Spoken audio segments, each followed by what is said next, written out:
sometimes I may feel like I'm in the back burner, but Right. it's not really that. It's we're evolving as humans, which is what you're supposed to do. Right. So yeah, you're marrying the unknown, and again, like, how do men deal with that? How do women deal with that? So Right. it's never a thing where it's just a one script, one blueprint. You're Right. continuously trying to figure things out, communication, and I want to have real conversations about how people deal with these things. Yeah.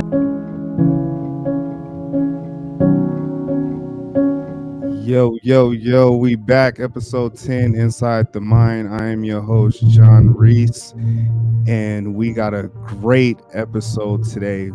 Men's physique, allure, elite, a legend, a OG. Any words that I can throw on there, we're going to throw in there. My man's been in the game for 10 years, turned pro at the Nationals in Miami in 2014. Competed in 13 pro shows already. He won the Atlanta Pro this year, and he's on his way to his 5th Olympia, and he's placed top 5 in at least 3 of those, just so y'all know. My guy, Jeremy Potvin. How you doing, my guy? Pretty good. No complaints. How about yourself? Man, I'm blessed, man.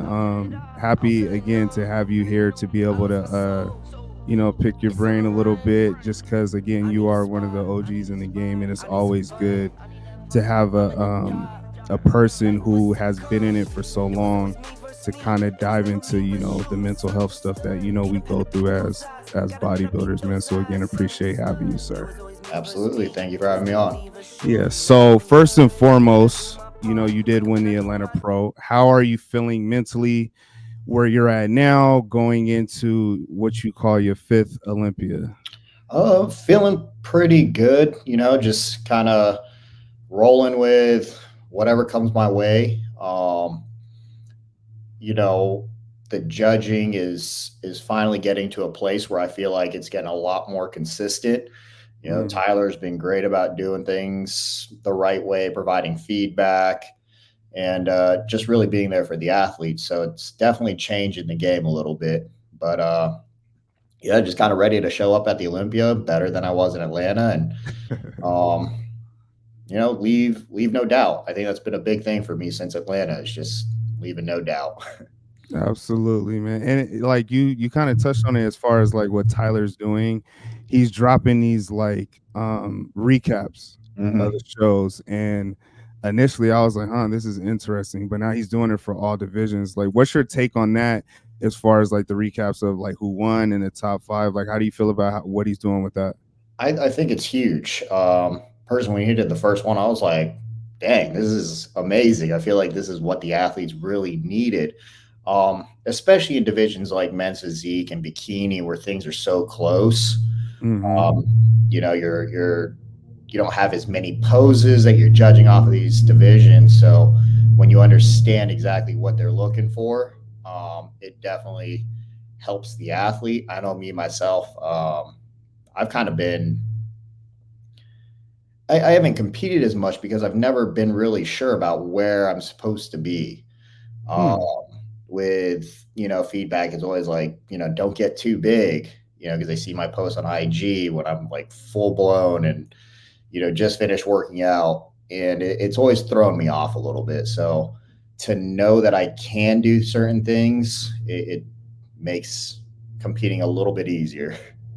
It's interesting you say that, because I know you was kind of in the mix between, again, I'm a fan, of course. So you was on the transition of going classic, and then you pretty much kind of, cut back on that. Was that because of like trying to figure out where, the judges wanted you to be? Yeah, that was a huge part of it. I just got tired of, well, for one, like I said, I'd always hear from the judges, like, don't get too big, or, and this is, I feel like I'm probably one of the smallest guys in the division. At least by the scale, I am the smallest guy in the division, if I'm not mistaken. I'm rated at 158 for Texas and 160 for Atlanta. So there's not too many guys that are too close to that. So I'd always have to change my posing or not pose big and judging, and then to hear after prejudging, the judges are like, "Oh, you can carb up, you can pose bigger." And I got the same feedback from Tyler here in Texas. Hmm, So yeah, it was definitely. I feel like I just need to play to my strengths, not there you not go. play to trying to tailor my physique. If I just so happen to grow out of the division, then so be it. But I don't want to come in too small for men's physique because I held myself back. Got you. So Yeah, that it's definitely that came into effect. uh-huh. Um, and then of course, in 2020 I got fourth. In 2021, Diogo got himself up in that mix, got into the third place spot, and I heard from a lot of people that me and him very similar structurally. I'm a huge fan of him. I Mhm. taper. I love his shape. But after seeing him go up, I felt like maybe I made a bad decision to go try to do that classic. Really? And Okay. so, yeah, And it's always very interesting to get, your insight because as fans we sit back. First, it's funny because I told my wife like, hey, I'm about to interview like one of the greats that's pretty much, in our division in bodybuilding period. And I was like, look, he literally has no waist. I said, how much you think he weighs? And she was like 200 or something. I was like, oh, you crazy. So, and that's the thing. Like, you can look at something like that and people would think like you weigh so much.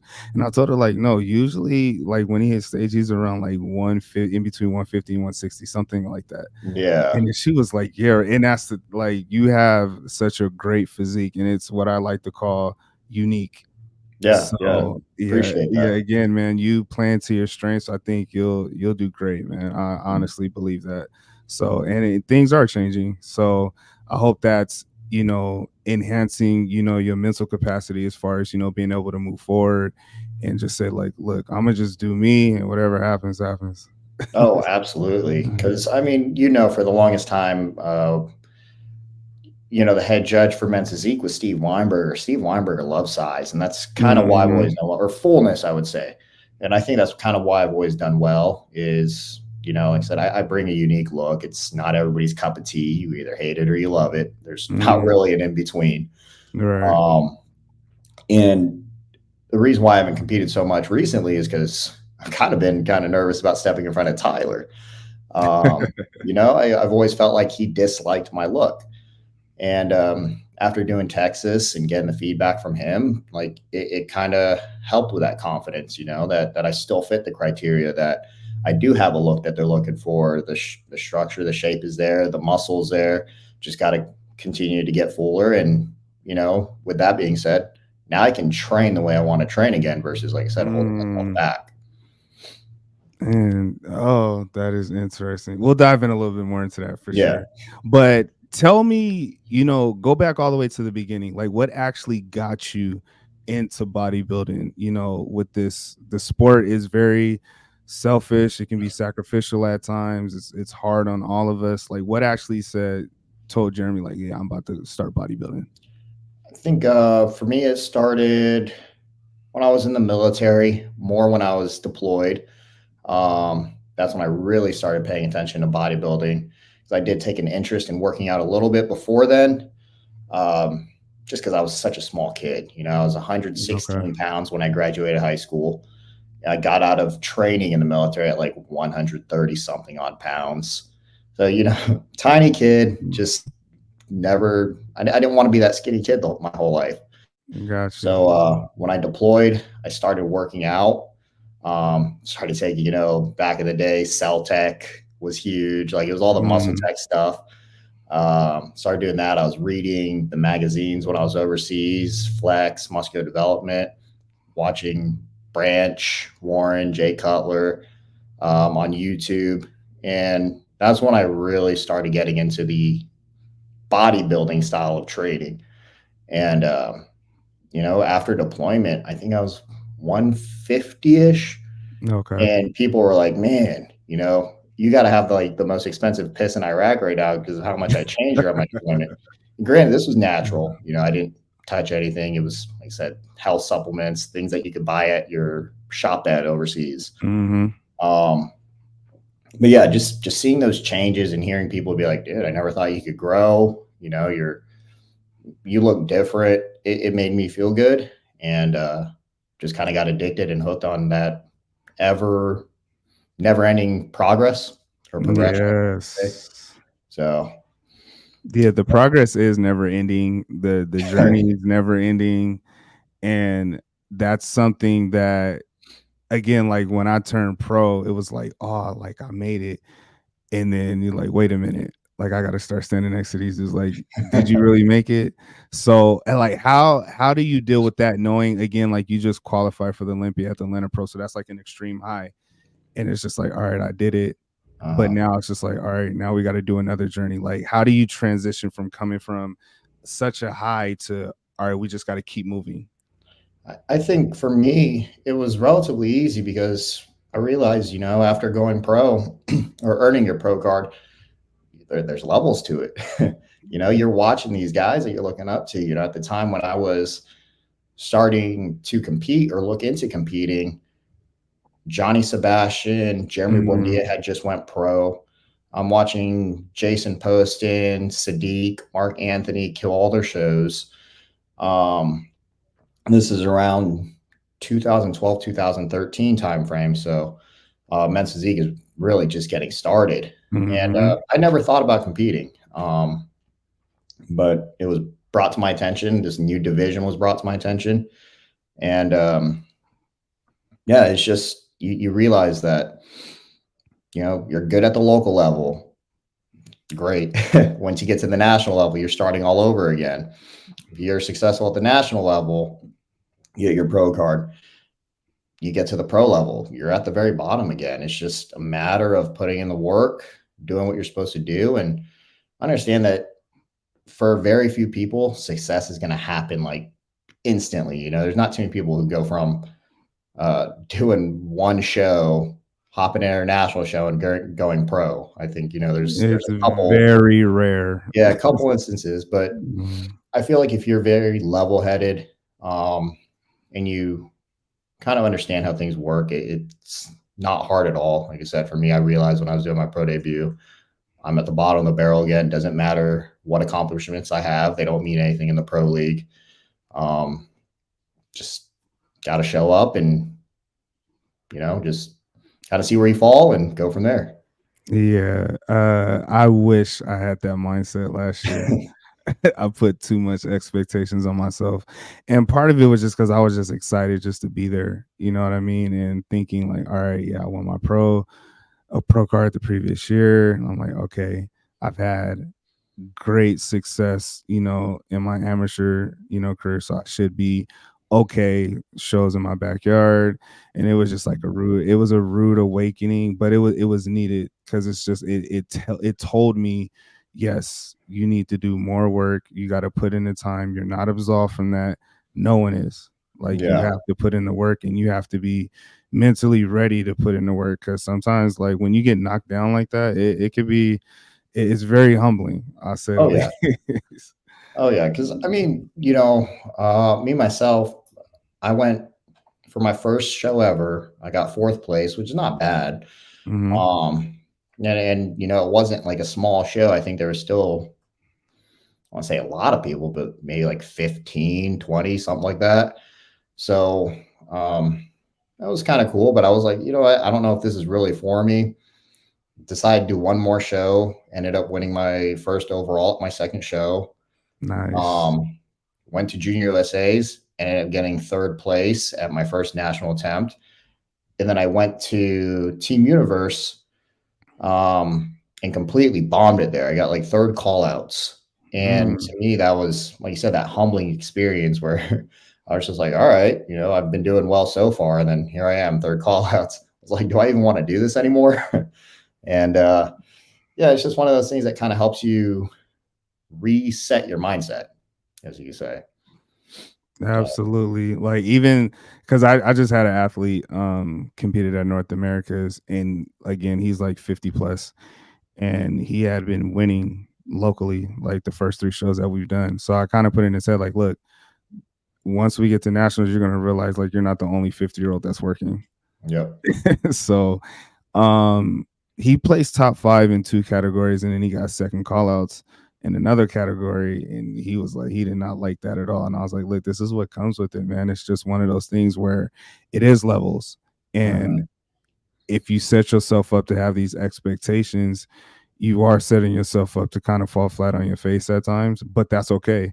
As long as you get up and you understand, like, all right, we're just gonna I'll get over this like pity party a little bit, and then I'll be right back to work. You got to have that mental fortitude to keep going. So, Absolutely. yeah, and you did that, having third call outs. And it's crazy. Like, you go, no one would ever have known that unless they do their research. Cause Mhm. again, like you're top of the food chain. So you're one of the elite. So people should understand, like, look, even someone like Jeremy Potvin has gotten to a show, didn't do as good as maybe he thought he would do, and he bounced back from that, and he's been, cracking Olympias ever since. Yeah. So, I think it's good to be real with yourself, especially in this industry where you have a lot of people hyping you up, because at mhm, the end of the day, the people that are there on your social media pages, for the most part, they support you because they like the way you look or they like what you're doing. So, of course, those people are going to be hyping you up, but there's a whole other group of people that would keep it real, and I think that's exactly. one of those things where um, keep those try to what's the right way of putting it? I don't know, like I said, just try to be realistic with the expectations, real with yourself, looking at what the standards are, how does your physique compare, things of that Mhm, sort. So absolutely. So I'm gonna transition a little bit because I had your guy Jason on here, and mhm. he talked about how the head-to-head battle between you guys in Texas was pretty epic. It was close. Could have went either way. And he talked about how freakish of your physique looked and how you motivated him to push even harder. You Mhm. guys stayed at the same Airbnb, shared the stage first and second. I wanted to return that question to you as far as again having that support and that team around you.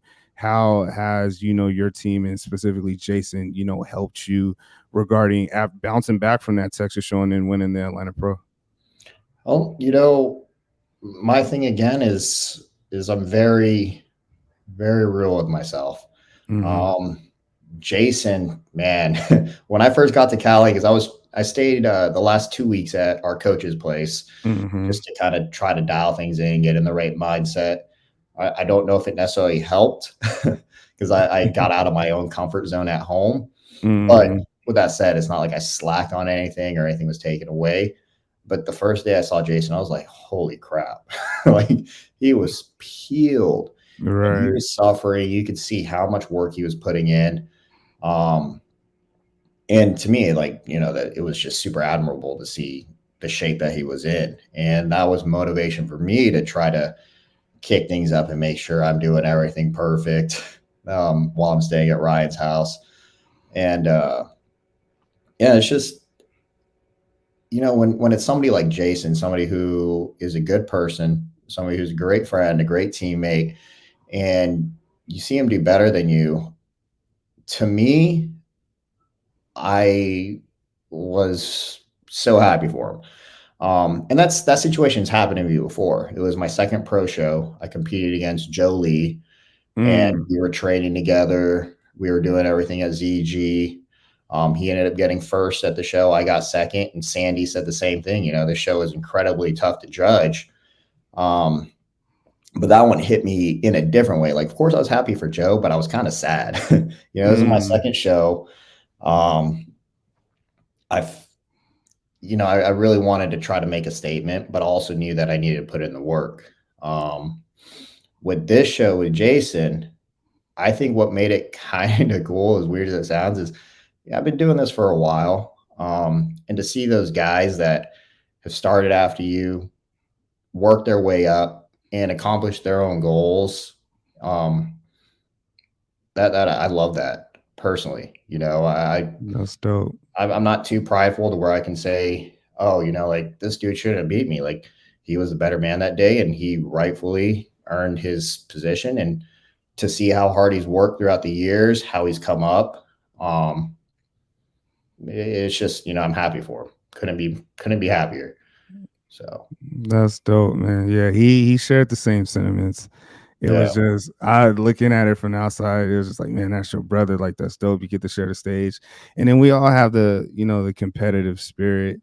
We Hmm. want to win. Like that's I mean, why are we doing it for? I mean, unless it's just like bucket list items, you know what I mean? But Yeah. it's pretty dope that again, I can't share this enough how you two are literally on the same team but still can support each other within that space because it doesn't always go that way and that can mess with you know mentally when we're so fragile and prep that can mess with you like, oh, I wonder if coach is doing this or coach is doing this with them. So and I've seen it, so Yeah. that's dope. You two shared that brotherhood, that camaraderie, and that support from one another.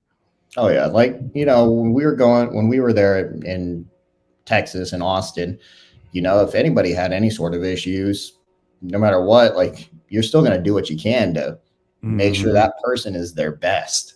Like I know Jason came in, he was a little worried about a little knot in his shoulder, and we were all sitting there trying to figure out a way that, we could put that, make that knot a little bit smaller. I was calling Right. my wife because she's a nursing student, and I was just like, hey, like, what can we do for this? It's just about helping each other, supporting each other. You know, Granted, if it was somebody I didn't like, it'd be a different story. But I think Jason's an amazing person, just genuinely good person, through his core. So I'd make sure to do Absolutely. whatever I can to make sure he's his best. And same thing at the Olympia. So Yes, sir. And y'all are on y'all way for sure. yeah. So 10 years in, how has Jeremy, when you first got into it, you probably felt and thought a certain way regarding, whatever bodybuilding is. Mhm. How has that changed over time? Because again, you are 10 years in. Like, what is the mental space now versus what it was back then?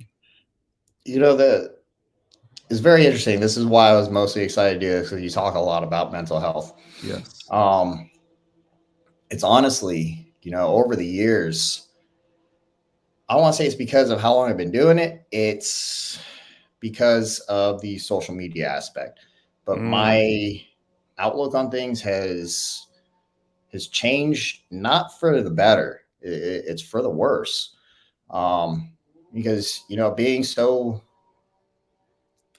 involved in this and having a lot of eyes on you, you are going to get a little bit more attention than somebody who doesn't have a lot of followers or a lot of, like I said, those eyes on them. mhm, And you do pay attention to the things that are said.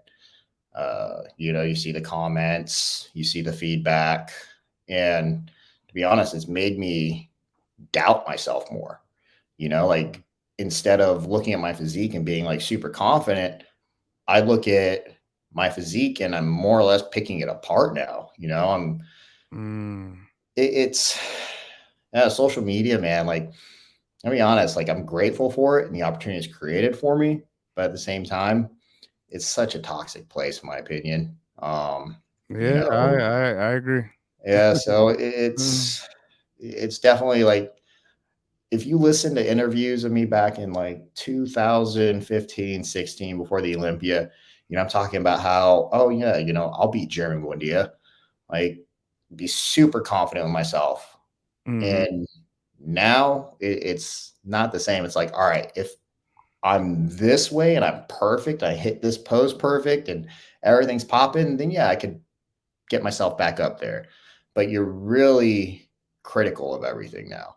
At least for me, I'm an overthinker. So nah, you're not alone in that at all, yeah. especially, again, like, even for me, because it's again, being a fan, like, there were certain physiques that I was drawn to, like, yours was one of them, Chiron was one of them, and I told this story about, like, when I won my pro card, Chiron was backstage, and I was just so excited, and then I went to go put my hand on his shoulder to take a picture, and I literally got taken out of my moment because I was like, "Wait, I gotta stand next to this dude." And then it was like, you see him on social media, it's like, man, like, this is crazy, and you start to, well, me personally, I start to do this whole comparison thing, like, all right, he has this, and Jeremy's like waist is so small, and it's just like, dude, I'm looking at myself like, it I become very critical of myself to the point where Yeah. my wife is like, look, you're not where you're supposed to be, but you're going where you're supposed to go. Hmm. So at the end of the day, like, you got to keep putting in work, and your physique is your physique, theirs is theirs. And as long as you keep putting in the work, you'll get to where it is that you're striving for. But Absolutely. social media makes it so hard, man, especially like in the comments where you just have it. Again, I understand freedom of speech and people can say what they want, but sometimes, like, when we're already critical of ourselves, it makes it 10 times worse. Yeah. And granted, we put ourselves out there, to be on Hmm. social media. So yeah, we open up that door for criticism. But at the same time, I guess, I think, I'm 34.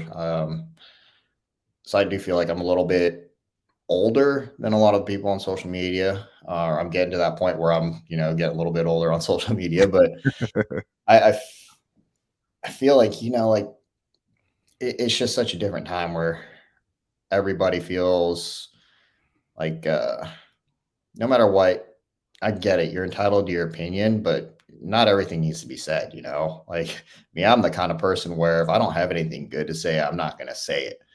And I feel like those people that are taking time out of their day to be negative or to bring somebody down that they don't know, it's wild to me. It's a wild concept, but Yeah, absolutely. I agree. that's just the day and age we live in. That's social media for you. Like I said, it's something to be grateful for, but also something that I'm not crazy about. I don't I think it's a lot of us. I mean, if you're using social media as a business, then I mean, by all means, like, even for me, like, I know people tell me like I should have like number of pages, like one for my business, one for this podcast, one for family stuff. And honestly, like, I'm not in it for that. Like, I post what I post, whether it's family stuff, whether it's this, whether it's, me competing at a show. Like, social media is what it is. And honestly, I don't care too much for negativity. And then when I see it, it's just like you said, like, dude, you came all the way over here to drop a negative comment, and I don't Mhm. even know you for what. And it's Yep. just like people just feel like they're so entitled. So, and that's just me on a small scale. So I can just imagine, you, because you are one of the faces, in the sport that gets a plethora of comments, just unnecessary. So my question to you would be is how do you formulate that balance as far as, okay, yeah, I should post maybe more or less, but I don't want to deal with what comes with that. So, like, how do you find that balance for you to kind of be in the middle to maintain, the mental space that you need to be in? Yeah. Sorry, I got a long guy outside right now. Oh no, you good. I had one too. Yeah, he's going by with the weed eater. But No, you're good. I'm still honestly trying to figure that out. Um, Mhm. for a while, I felt like I was doing good with just like kind of brushing it off and not really paying attention to it. Mhm. But the fact is like you still see what's said.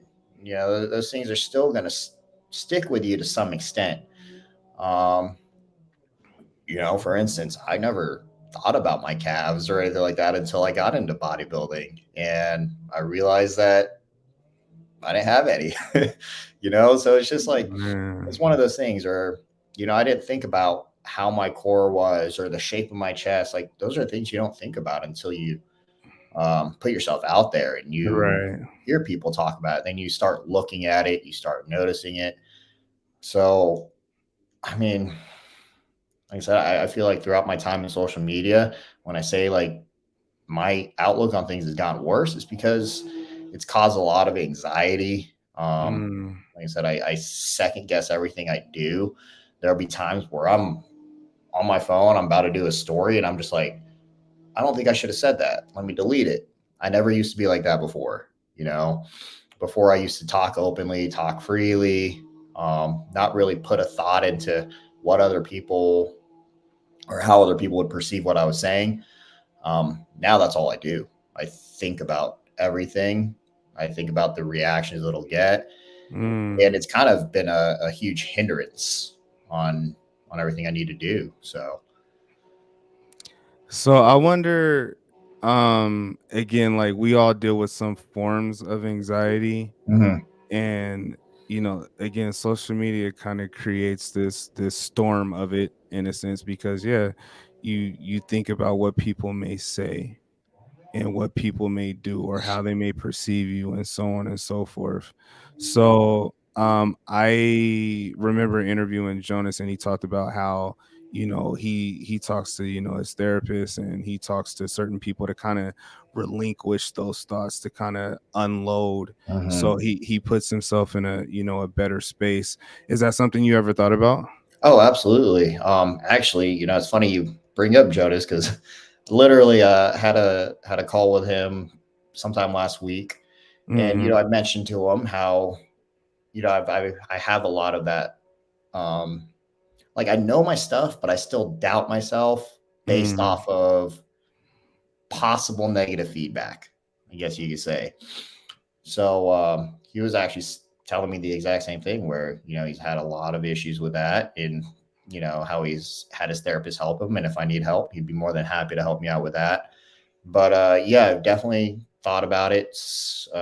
Actually, just, I talked with a doctor before um, my Texas show and stuff like that, just to see if like maybe getting on like an SSRI, anti-anxiety medication would help.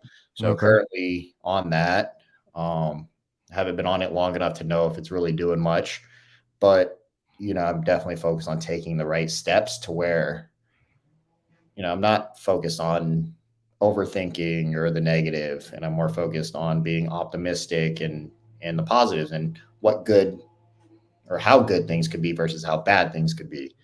So, Absolutely. There's two things to or two sides to every story. Like mhm. things can go completely great or they can go completely wrong, and we're just in the middle trying to figure it out. Yeah. So yeah, I think and it's funny because I mentioned like me having my clinical background, my master's in MFT, and I'm doing my PhD in psychology.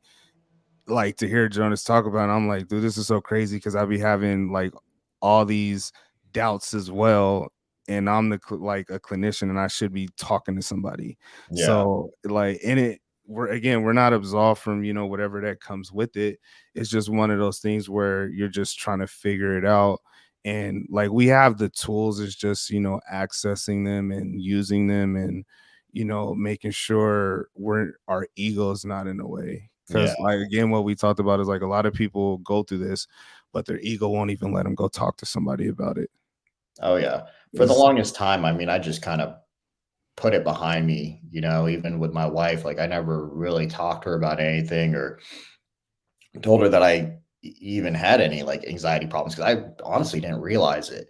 Like, for example, I walk into an expo and instantly, like, the thought of doing meet and greets and stuff like that, like, my body would heat up. I would start sweating. mm, And, what it would stay like that for a while, after talking with a few people, it would start to kind of relieve itself. But, I never really thought about what that was or why I was reacting that way.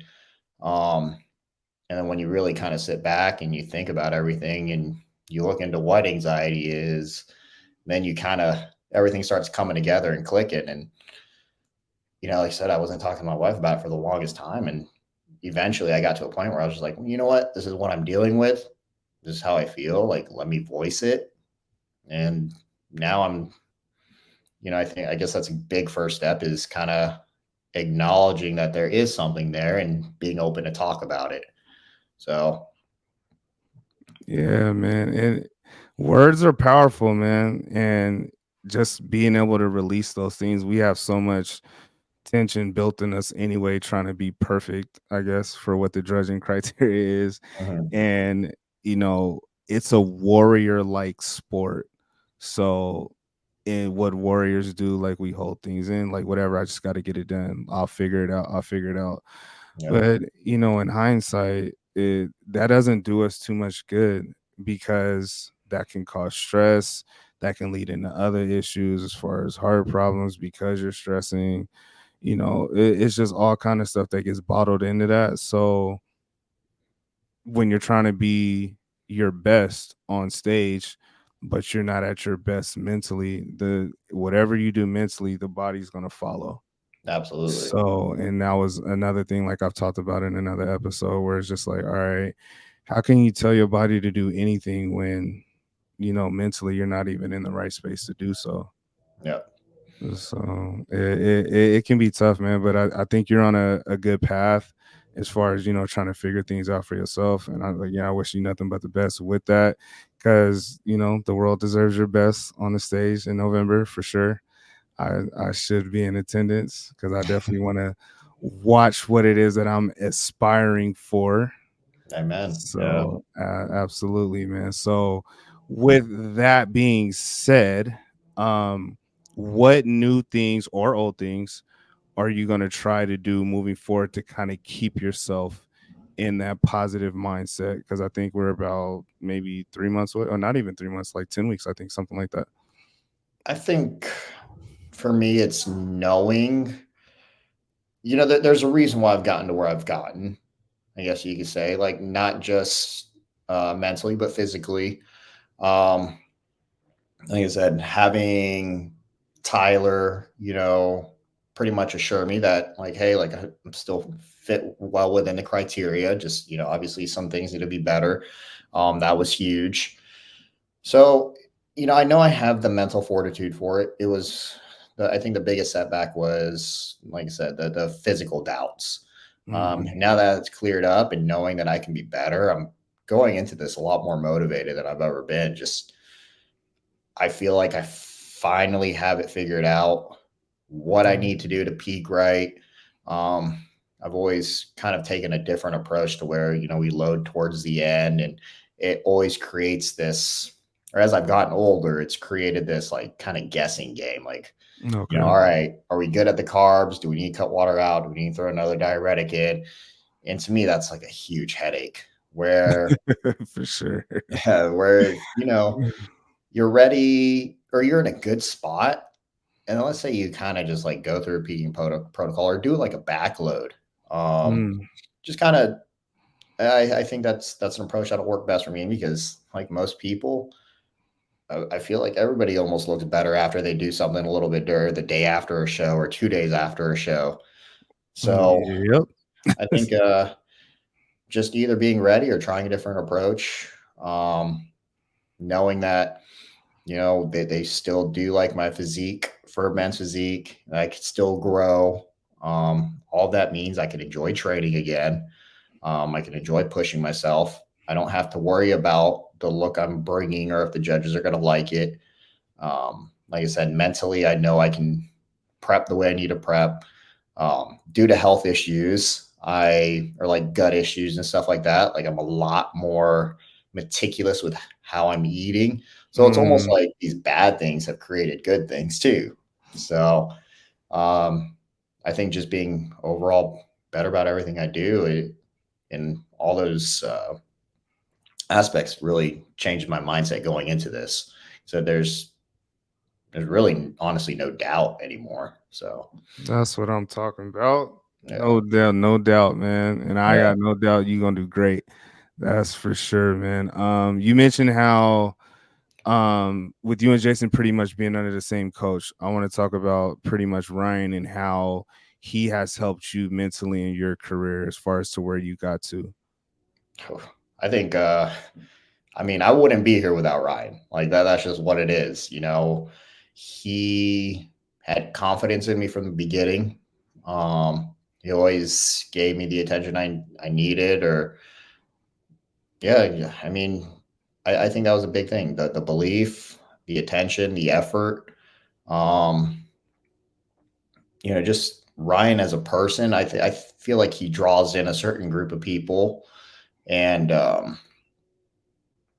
me, I've had a few moments where I've stepped away from Ryan. Like when I moved out of Cali, Hmm. I felt like I needed a coach who would be a little bit better online. Um, and I think doing those things was good because it allowed me to learn some new things, allowed me to learn about my body. But I've always kind of just,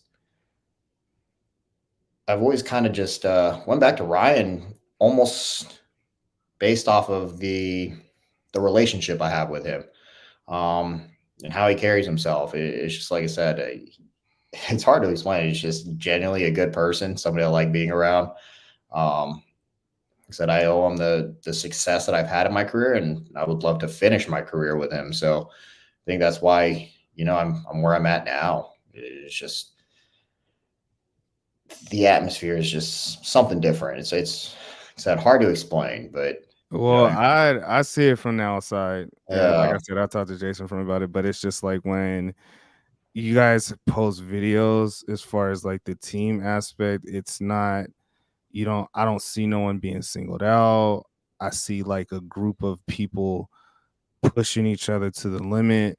I don't see any egos. I don't see any, and that's just from the outside. Like, so I totally get what you're talking about. And then even with my encounters with Ryan, like I met not met, it was another encounter at a opposing seminar, and it was him and Jason there. So Ryan's just pretty much there, like, all right, he's just a ball of energy as far as like, giving back to, those who was trying to seek guidance, so on and so forth.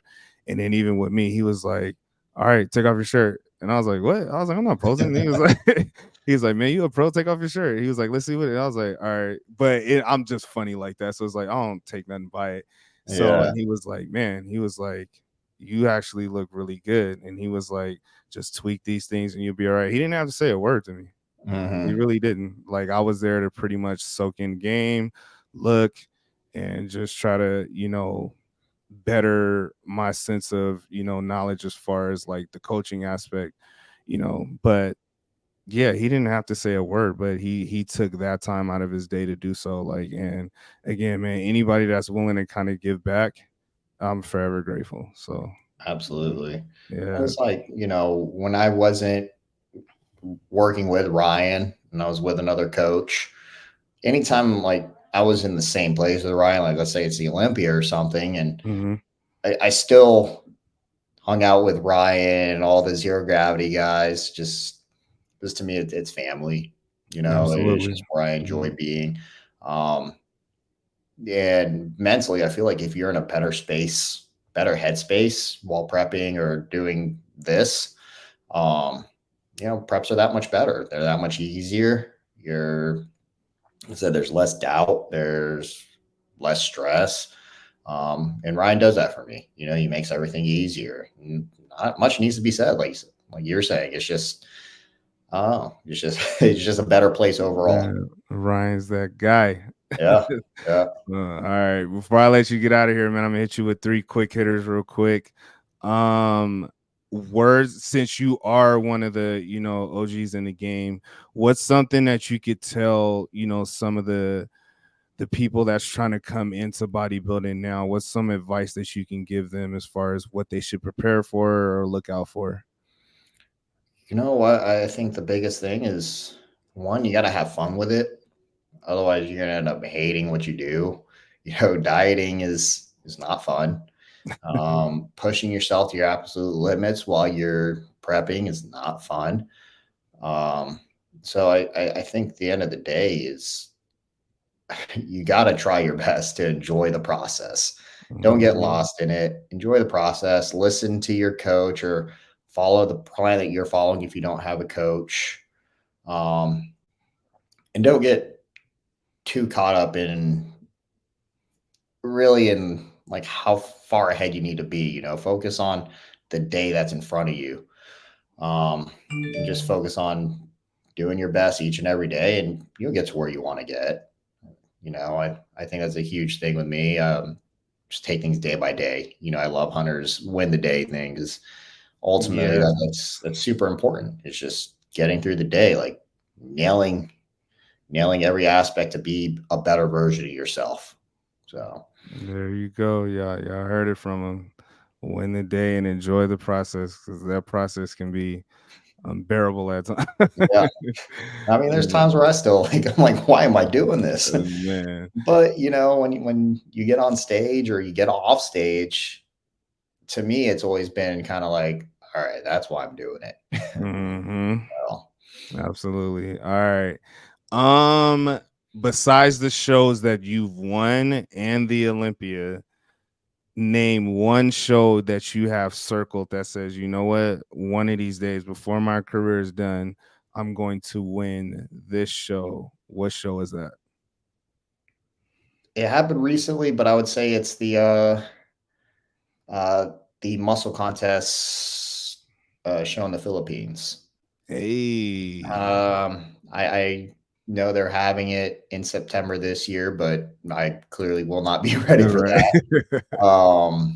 But yeah, like knowing that that show's there, as long as they keep that men's physique division alive, I mean, that's definitely a goal of mine is to get on stage over there and hopefully walk away as a winner. You know, I know guys like Jovid and Jeremy. There's possible Jonas that they might do it. Maybe we could all do it one year together.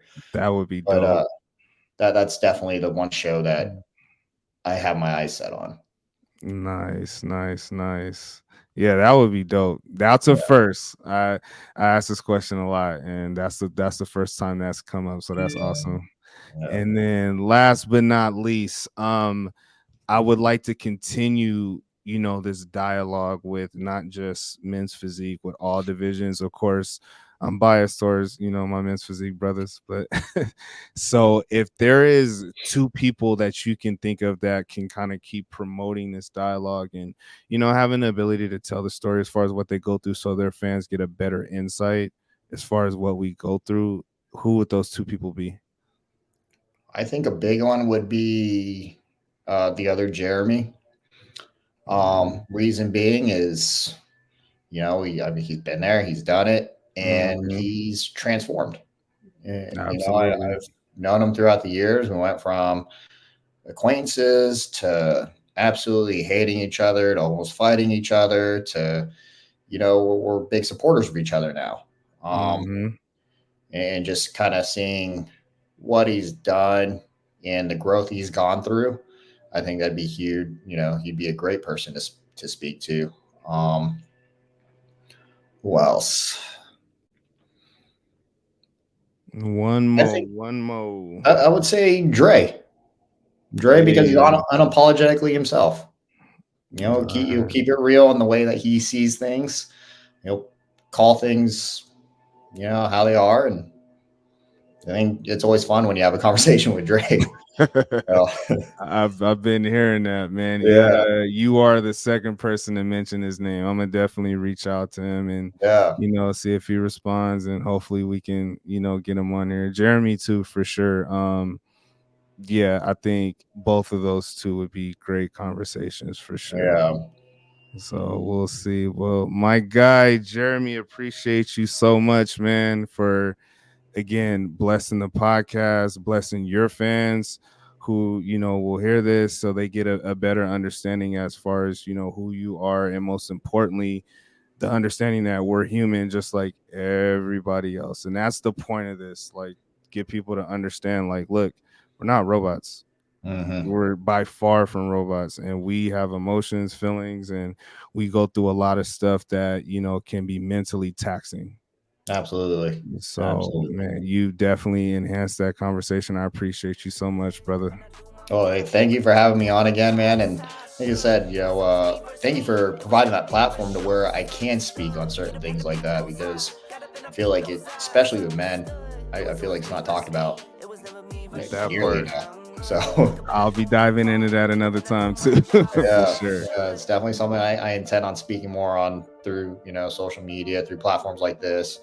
Um, but yeah, I love what you're doing. So, All right, my guy. We out. See you on the next one. Peace. All right, stay on real quick, Jeremy. yep. I'm gonna end it real quick.